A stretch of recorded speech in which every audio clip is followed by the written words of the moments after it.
हमारा आज का मैग्नेटिक फ्लक्स। इससे पहले आपने मैग्नेटिक फील्ड पढ़ा था, ठीक है। मैग्नेटिक फील्ड का एक नाम आप लोगों ने पढ़ा है, magnetic field of induction. Magnetic field of induction और मैग्नेटिक फील्ड सिर्फ नाम का फ़र्क है। क्यों? क्योंकि मैग्नेटिक फील्ड जो है ना, ये बहुत कॉमन नाम है, मैग्नेट के लिए भी है और वायर के लिए भी है, कंडक्टर के लिए भी है। तो हम स्पेसिफिक करना चाहते हैं, हम चाहते हैं कि हम अगर बात कर रहे हैं करंट कैरिंग कंडक्टर में से जो के अराउंड जो फील्ड है उसका नाम मैग्नेटिक फील्ड ऑफ इंडक्शन है। कुछ बात समझ आई मेरी? मैंने ये कहा आपसे कि मैग्नेटिक फील्ड एक कॉमन नाम है, मैग्नेट के लिए भी और करंट कैरिंग कंडक्टर के अराउंड या चार्ज के अराउंड, मूविंग चार्ज के अराउंड मैग्नेटिक फील्ड, तीनों के लिए मैग्नेटिक फील्ड है। तो हम क्यों ना स्पेसिफिक कर लें, क्या स्पेसिफिक कर लें कि मूविंग चार्ज या करंट कैरिंग कंडक्टर के अराउंड जो फील्ड होगी उसका नाम होगा मैग्नेटिक फील्ड ऑफ इंडक्शन, ठीक है। मैग्नेटिक फील्ड ऑफ इंडक्शन जो होता है वो आमतौर पे जो है वो हम ये कहते हैं कि नॉर्थ टू साउथ पोल होता है, एक खास डायरेक्शन होती है उसकी। क्या होता है? एक खास डायरेक्शन होती है। मीन्स ये अगर हम इसको इस तरह समझें कि आप लोगों ने ये पढ़ा है कि इलेक्ट्रिक फील्ड जो होती है, हम रिलेट करना चाह रहे हैं, इलेक्ट्रिक फील्ड जो होती है वो स्टार्ट होती है from negative charge towards positive charge. क्या होती है? पॉजिटिव से नेगेटिव होती है, नेगेटिव से पॉजिटिव होती है, फ्रॉम पॉजिटिव नेगेटिव होती है। Electric line originate from positive charge और टर्मिनेट एट नेगेटिव चार्ज, ये होता है, ठीक है। तो थोड़ा सा इसको हम अभी समझने की कोशिश कर रहे हैं और उससे बनाना चाह रहे हैं magnetic field of magnetic flux क्या होता है। समझ लें पहले एक चीज़ और, ठीक है, कि मैग्नेटिक फ्लक्स क्या होता है कि मैग्नेटिक फील्ड लाइन का एरिया से गुजरना, किसी भी सरफेस एरिया से गुजरना क्या कहलाता है? Magnetic flux. और मैग्नेटिक फ्लक्स हमें क्या बताएगा? उस रीजन में मैग्नेटिक फील्ड की जो स्ट्रेंथ है वो बताएगा। मैग्नेटिक फ्लक्स हमें क्या बताएगा कि इस रीजन में, इस एरिया में कितनी मैग्नेटिक फील्ड लाइन मौजूद है, ये कौन बताएगा? हमें मैग्नेटिक फ्लक्स बताएगा। इसको अगर कंपेयर करें तो इलेक्ट्रिक फ्लक्स से कंपेयर कर सकते हैं। इलेक्ट्रिक फील्ड लाइन का एरिया से गुजरना इलेक्ट्रिक फ्लक्स पढ़ गए आप लोग फर्स्ट ईयर में। इलेक्ट्रिक फील्ड लाइन का एरिया से गुजरना इलेक्ट्रिक फ्लक्स, नॉर्थ और साउथ को बना दिया तो मैग्नेटिक फील्ड लाइन है। क्या ये? मैग्नेटिक फील्ड लाइन का इस एरिया से गुजरना क्या है? इलेक्ट्रिक फ्लक्स है, सॉरी मैग्नेटिक फ्लक्स है। मैग्नेटिक फील्ड लाइन का इस एरिया से गुजरना क्या है बच्चों? मैग्नेटिक फ्लक्स है। और मैग्नेटिक फ्लक्स क्या बताएगा कि इस एरिया में कितना ज़्यादा मैग्नेटिक फील्ड की मिकदार मौजूद है। मैंने इसको डायग्राम कैसे बनाया है कि ये नज़र आए कि जो एरिया है ये इंक्लाइंड हुआ है किसी एंगल थीटा के ऊपर, ये जो एरिया है वो इंक्लाइंड हुआ किसी एंगल थीटा के ऊपर। तो मैग्नेटिक फ्लक्स क्या है बच्चों? मैग्नेटिक फ्लक्स और इलेक्ट्रिक फ्लक्स में सिर्फ एक फ़र्क बनाया हमने, दोनों को फाई से जाहिर कर रहे हैं। मैग्नेटिक फ्लक्स के अंदर सबस्क्रिप्ट में बी लगा रहे हैं हम, मैग्नेटिक फ्लक्स में क्या लगा रहे हैं? सिर्फ बी लगा रहे हैं, ठीक है। तो मैग्नेटिक फ्लक्स का फॉर्मूला क्या हो गया? Dot product of magnetic field of induction and surface area. Magnetic flux क्या है? Dot product of magnetic field of induction and area. Magnetic field of induction, magnetic field की स्ट्रेंथ बता रहे हैं हमें, यहाँ पर मैग्नेटिक फील्ड की स्ट्रेंथ क्या है, ठीक है। डॉट का मतलब होता है dot product A dot B बराबर है ए बी कॉस थीटा। तो बी डॉट ए किसके बराबर होगा बच्चों? बी ए कॉस थीटा के बराबर होगा, ठीक है। मैग्नेटिक फ्लक्स की कोई डायरेक्शन नहीं है, इसीलिए यहाँ पे डॉट प्रोडक्ट जाहिर किया गया। दो वेक्टर के दरम्यान में डॉट लगा, इसका मतलब आंसर स्केलर आ रहा है। स्केलर का मतलब है कोई डायरेक्शन नहीं है, ठीक है। तो मैग्नेटिक फ्लक्स की कोई डायरेक्शन नहीं है, स्केलर वर्ड जरिए। अच्छा, तो बच्चों मैग्नेटिक फ्लक्स की यूनिट क्या है? वेबर है। मैग्नेटिक फ्लक्स की यूनिट क्या है बच्चों? वेबर है, ठीक है।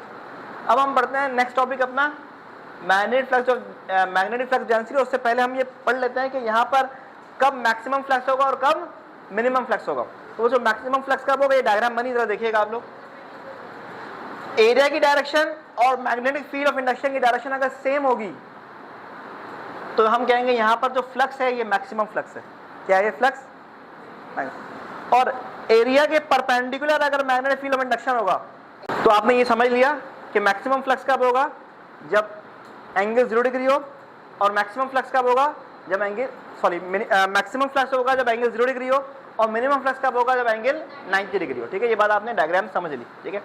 अब आते हैं हम लोग नेक्स्ट टॉपिक पे, मैग्नेटिक फ्लक्स डेंसिटी। तो बच्चों मैग्नेटिक फ्लक्स डेंसिटी क्या होता है? मैं आपसे कह रहा हूँ कि डेंसिटी क्या का कॉन्सेप्ट क्या है ये समझिए। जिसका एरिया होगा उसको एरिया डिवाइड करो, जिसका वॉल्यूम होगा उसको वॉल्यूम डिवाइड करो, जिसकी लेंथ होगी उसको लेंथ से डिवाइड करो। क्योंकि हम सरफेस एरिया की बात कर रहे हैं तो यहाँ पर डिवाइड में क्या आ गया एरिया, तो magnetic flux upon area, magnetic flux density, magnetic flux upon area क्या होगा बच्चों, magnetic flux upon area, magnetic flux density. और अगर मैं इस फॉर्मूले को सेपरेट करता हूं तो एरिया मल्टीप्लाई में अगर क्या हो जाएगा डिवाइड, तो बचेगा क्या, बी बच जाएगा ना यहाँ पे। अगर मैं फ्लक्स अपॉन एरिया बनाना चाहूं तो मैं सिंपलीफाई, एक्चुअल में मैं इसी फॉर्मूले को कर रहा हूं, एरिया मल्टीप्लाई से चला आ रहा है किसमें, डिवाइड में, तो फ्लक्स अपॉन एरिया क्या बन जाएगा, बी बन जाएगा ना। तो मैग्नेटिक फ्लक्स डेंसिटी और मैग्नेटिक फील्ड ऑफ इंडक्शन एक ही चीज है। मैग्नेटिक फ्लक्स डेंसिटी और मैग्नेटिक फील्ड ऑफ इंडक्शन क्या बच्चों, एक ही चीज है। ये बात समझ में आ गई आप सबको। अगर आपको सवाल में गिवन हो कि मैग्नेटिक फ्लक्स डेंसिटी की ये वैल्यू है 3 टेस्ला, तो आपको कंफ्यूज नहीं होना है, आप कहोगे ये बी है, डेटा में किससे लिखोगे, बी से। तो ये यहाँ पे कॉन्सेप्ट बताने का मकसद सिर्फ यही है कि आप कंफ्यूज ना हो। Magnetic flux density, magnetic field of induction, magnetic field intensity, magnetic field सब एक ही नाम है। सबको किससे लिखना है, बी से, सबको किससे लिखना है, और सबकी यूनिट सेम है, टेस्ला। तो magnetic flux upon area, magnetic field of induction, magnetic field intensity, magnetic field. तो दोनों टॉपिक हमने अभी मुकम्मल कर लिया, मैग्नेटिक फ्लक्स क्या होता है और मैग्नेटिक फ्लक्स डेंसिटी क्या होता है। ठीक है, इस टॉपिक के बच्चों हमारा बायो एंड सेवेलो क्या है, बायो एंड सेवेलो, इसमें टी साइलेंट है, मैं बायोट नहीं कह रहा हूँ, सेवेट नहीं कह रहा, बायो एंड सेवेलो, ठीक है, टी साइलेंट है दोनों में। अच्छा, अब जरा इसको समझिएगा कि इस लॉ में आपने क्या पढ़ना है। आप ये बार बार पढ़ रहे हो कि करंट कैरिंग कंडक्टर के अराउंड मैग्नेटिक फील्ड होती है, बार बार कह रहे हैं ना, मैं ये बात कह रहा हूँ, आप समझ रहे हैं, सवाल नहीं कर रहे। आप क्या सवाल नहीं कर रहे, आप ये सवाल नहीं कर रहे करंट कैरिंग कंडक्टर के अराउंड कितनी मैग्नेटिक फील्ड होती है। मैं बार बार कह रहा हूँ करंट कैरिंग कंडक्टर के अराउंड मैग्नेटिक फील्ड होती है, आपका सवाल है कितनी मैग्नेटिक फील्ड होती है। तो ये जो वर्ड है ना हाउ मच, ये बताया किसने, बायो सवेरे बताया कितनी मैग्नेटिक फील्ड है। इसने कहा कि मैग्नेटिक फील्ड जो होती है किसी भी करंट कैरिंग कंडक्टर के अराउंड वो डायरेक्टली प्रोपोर्शनल होता है ट्वाइस ऑफ करंट, और इनवर्सली प्रोपोर्शनल होता है distance from the center of the conductor. Let suppose ये एक कंडक्टर है बच्चों, डायग्राम दिख रही है आपको, ये एक कंडक्टर दिख रहा है आपको, इस कंडक्टर में से करंट आई गुजर रहा है, ठीक है। तो 2i की वैल्यू जितनी बड़ी होगी, जितनी बड़ी वैल्यू आएगी 2i की, मैग्नेटिक फील्ड यहां पर उतना ज्यादा होगा। लेट सपोज मैं इस कंडक्टर के इस पॉइंट के ऊपर, इस कंडक्टर से किसी फासले पर r फासले के ऊपर एक पॉइंट है, यहां पर मैं चाहता हूं निकालूं मैग्नेटिक फील्ड कितनी है। तो कितनी मैग्नेटिक फील्ड ये निकालने के लिए सबसे पहले ये देखना होगा कि मैग्नेटिक फील्ड उतनी ज्यादा होगी जितनी ज्यादा 2i की वैल्यू है, ठीक है। और इनवर्सली प्रोपोर्शनल है डिस्टेंस r के, मतलब जितना दूर आप फाइंड करेंगे उतना कम मैग्नेटिक फील्ड आएगा। तो ये बात हमें बताई किसने, बायो एंड सेवेलो ने, कि magnetic field is directly proportional to twice of current and inversely proportional to distance from the center of the conductor. जितना दूर फाइंड करेंगे उतना कम मैग्नेटिक फील्ड होगा, और ट्वाइस ऑफ करंट की वैल्यू जितनी ज्यादा होगी मैग्नेटिक फील्ड उतना ज्यादा होगा, ठीक है। अब आपने क्या किया, इन दोनों को कंबाइन कर दिया एक क्वेश्चन को, एक क्वेश्चन हो गई कंबाइन होकर। आपको पता है बच्चों जब भी साइन ऑफ प्रोपोर्शनैलिटी हटता है तो क्या लगता है, कांस्टेंट। तो यहाँ पर जो कांस्टेंट लगा रहे हैं वो है म्यू नॉट अपॉन 4 पाई, ये कांस्टेंट के तौर पर यूज हो रहा है। म्यू नॉट अपॉन 4 पाई जो है वो एज अ कांस्टेंट यूज हो रहा है बच्चों। तो 2 से 2 यहाँ पे क्या होता है, कैंसिल, ठीक है। यहाँ बचेगा 2 टू द 4 और 2 वन 2 कैंसिल हो गया ये, तो बचेगा mu naught I upon 2 pi R. ये फॉर्मूला है मैग्नेटिक फील्ड का जो हम किसी भी करंट कैरिंग कंडक्टर के अराउंड निकालते हैं मैग्नेटिक फील्ड, ठीक है। अच्छा, अब इसमें एक सवाल होगा, what is mu naught. Mu naught क्या है, आई तो पता है करंट, आर पता है distance from the center of the conductor, ठीक है। म्यू नॉट क्या है, म्यू नॉट का मतलब होता है परमिएबिलिटी ऑफ फ्री स्पेस।